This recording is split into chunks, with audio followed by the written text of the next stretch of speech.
Namangandagi termobochka kelganmiz. Lolani ro'parasida. Katyollarimiz bu yerda.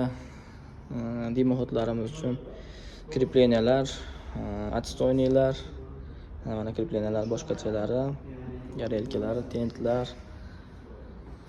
Xo'p, mana bunaqangi pechkalar. Mana chiroyli qilib sistemaga qo'yishibdi.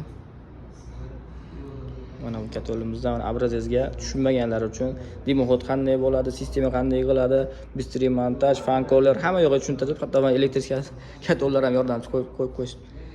Kosviniy boylarlarigacha. Mana shu holatda mana har xil razmerli katyollarimiz bor ekan.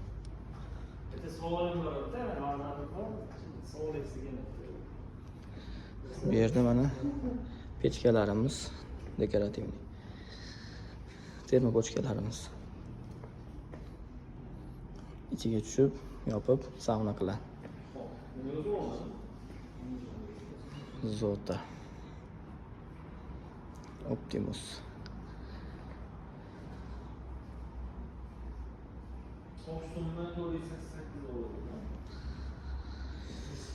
Biz mana shu bo'riga kelganmiz, dimoxodimizga tayyor utepленный dimoxodimizdan xudo xolasa oldik.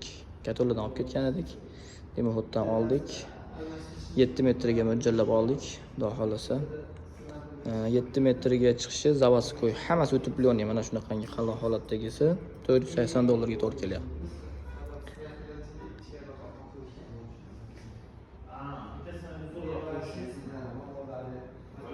Nomerlarni qoldirib ketamiz. Aloqaga chiqib olasizlar.